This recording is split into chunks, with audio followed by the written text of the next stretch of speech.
Clap along if you feel like a room without a roof. Clap along if you feel like happiness is the truth. Clap along.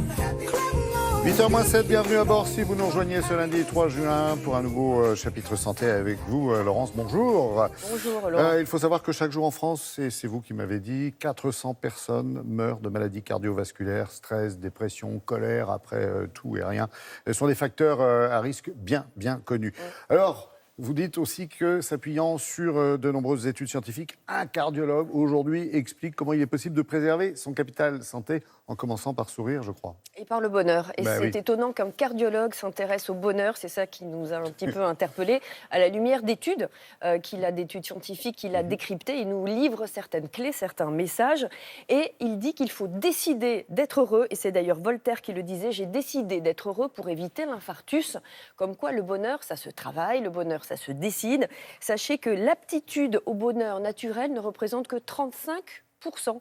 35% d'entre nous ont une aptitude naturelle au bonheur. Le reste, 65%, c'est une démarche, c'est du travail, c'est une conscience. Il faut être volontaire.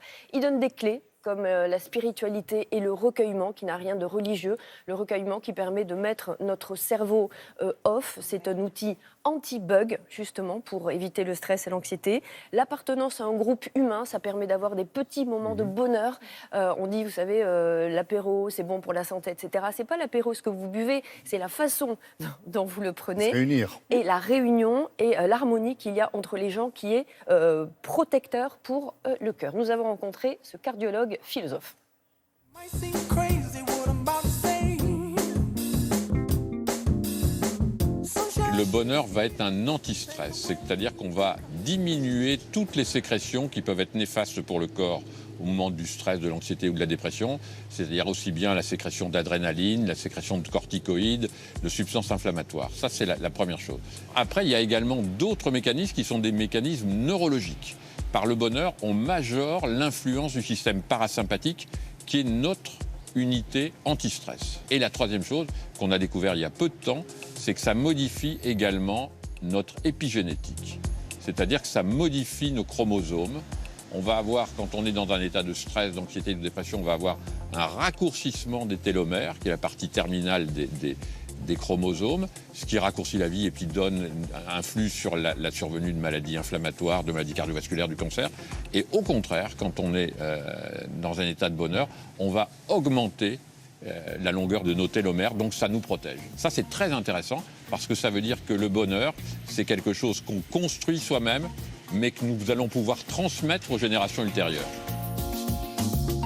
On va sécréter, quand on est heureux et quand on a du plaisir, on va sécréter de la dopamine, mais également beaucoup d'autres choses, en particulier de la sérotonine, qui est l'hormone du bonheur. Ce qui est intéressant, par exemple, dans l'activité sexuelle, c'est un peu l'activité physique qui va être développée pendant l'acte sexuel, mais c'est surtout la tendresse qui entoure cet acte sexuel, l'intimité qui va nous faire sécréter de l'ocytocine, et c'est ça qui va être protecteur.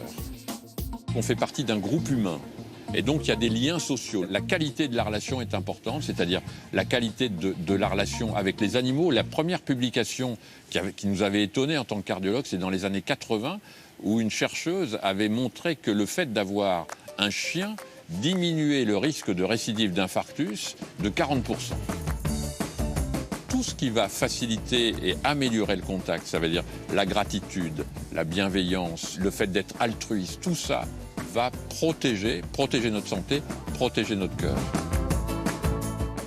Et un chapitre du livre Le cœur du bonheur, justement, où on aborde la question du sens. Et des études, notamment au Japon, ont été menées sur les patients après leur infarctus. Eh bien, il s'avère que trouver un nouveau sens à sa vie fait chuter de 70% le risque de récidive d'infarctus.